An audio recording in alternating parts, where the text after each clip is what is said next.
I would describe the Pirelli Cinturato gravel hard terrain tyre as hilariously fast. Let's talk about why and do a full review right now.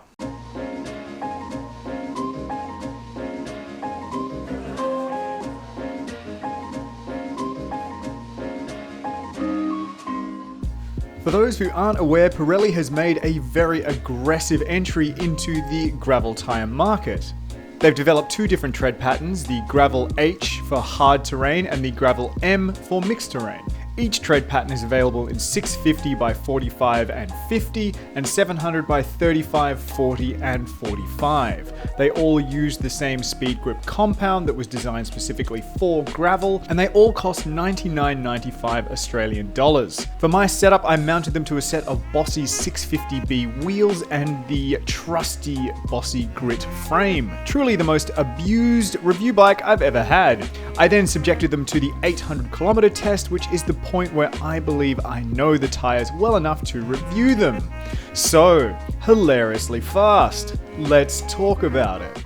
These tyres roll like nothing else I've experienced in a gravel tyre. And really, I can only give you anecdotal sort of evidence and stories about that because that's just how this works. I first noticed the rolling speed when I was on sort of my familiar trails, and all of a sudden I was picking up speed way quicker. I was having to be more attentive on the brakes, and I was having to be much more careful because I was kind of ending up closer to the edge than I normally would have. Even on tarmac when I was descending, I noticed that I was going way quicker than I normally would have expected to on my familiar roads. The rolling speed actually became a source of entertainment with my ride companions because every time we went onto a descent, whether it was tarmac or gravel, if we were just freewheeling, I would just pull away from them all the time, which is what you can see here with Shane trying to hold onto my wheel because he's jealous of all my rolling speed. And it's not like this is my first fast gravel tyre. I have ridden plenty of very quick ones, and these are just faster. And it's easy to see why when you take a close look at the tread pattern. Everything is clustered tightly together. You really can tell a huge amount about a tyre just by having a look at the tread pattern.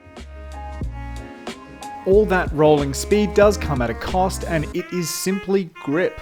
When you cluster the tread together so tightly, you do get the ability to roll quickly, but you lose some of the ability to bite down on the terrain. That's just how it works.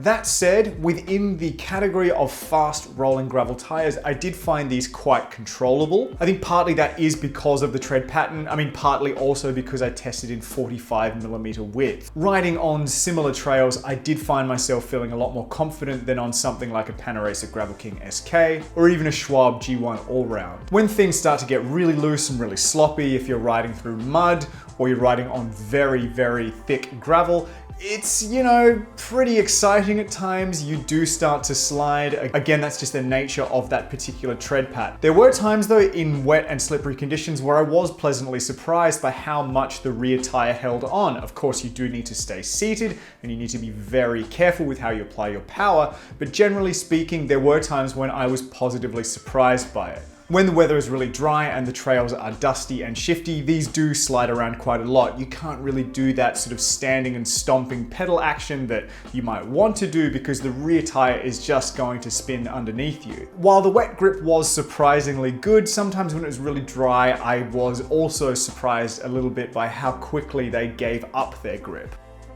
I did use these tyres across basically every use case you'd expect. All different kinds of weather and all different kinds of gravel. I even took them bikepacking for a few days, and I was generally impressed by the all-round performance of them. Again, for this particular type of tyre, which does have the narrow grip margins, I think they are a solid choice. And there is just something very intoxicating about the speed that comes from them. It is just a good laugh rolling away from all your friends. So let's talk about wear and tear, and the Gravel H's have a very tough act to follow because the Gravel M's were simply superb.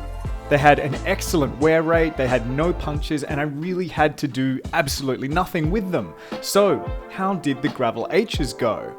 Now, the wear rate of the gravel hard terrains was quite good for a tire of this type. There's not a lot of tread to begin with, and there is still a lot there after about 900 kilometers. They haven't quite done as well as the gravel mixed terrain, but there's a lot more tread on those tires to begin with, so I wouldn't expect them to. So for this type of tire, the actual wear rate has been very solid. The next thing is punctures, and I want to preface this by saying that one person's experience is not really indicative of a broader trend. I did have a couple of very dramatic punctures with them. Now, I tend to have almost no punctures ever, or if I do, I'm never aware of them because the Tune one-shot sealant that I use just takes care of them, and I just keep riding completely oblivious. That didn't really happen with the hard terrain tires. I had dramatic sealant spraying punctures, and the common factor between them was that something managed to pick the gap between the treads both times. So again, one person isn't indicative of a trend, but I did see multiple instances of things finding the gaps between the tread and making a puncture that was very hard to seal. I ended up having to plug it a couple of times, and I did manage to get on with my ride, but it is something that's sort of a little bit in the back of my mind. I'm not gonna say these are puncture prone, but I am gonna say that there could potentially be a little bit of a weakness between the tread blocks. So let's circle back to how they compare to the Cinturato gravel mixed terrain, and a lot of people will want to know what they should buy between the two. And it's a fairly simple question. Do you want speed or do you want grip? In my review of the Gravel M, I said this: if I had to choose one tire to use all year round, as it stands today, this would probably be my choice. And that is still very much the case. Even in warmer weather where it's dry and I'm not worried about hitting mud, I still do like having the safety and the sort of wide grip margins of the gravel mixed terrain. So let's discuss how they compare against their closest competition. The Continental TERRA Speed is a little bit grippier on the gravel, a little bit slower on the road, and don't last anywhere near as long. The PANARACER GRAVELKING SKs are generally less grippy across the board and also won't last as long either. The Schwalbe G1 Allrounds are actually a fairly good comparison. They're about as grippy on the gravel, perhaps a little bit slower on the road, but again, I don't think they will last as well as the Pirellis. The Donnelly Strata USHs will match them for wear life, but are well outclassed by speed and grip. Among the fast rolling gravel tire segment, then these are very competitive and stack up well. To tie it all together then, these are a very solid option within their particular segment. That is the sort of lower grip, higher speed area of the gravel tire market. They do perform very well. $99.95 is a market appropriate price. That is just roughly how expensive the new breed of tires are coming out. I've been very impressed generally with what Pirelli have done, catering to multiple wheel sizes, multiple widths, and having two tread patterns. I do think that Pirelli are going to take a big bite out of the market, and my experience has been so positive with the tires. They're just good to ride on, and I've had a lot of fun testing them. And that is probably where I'm going to leave it. Thank you so much for watching me as always. Got a link to the written review in the description below. Like, subscribe, all that sort of stuff really helps me out as a small channel. And be sure to ride safe, stay healthy, and I will see you next time.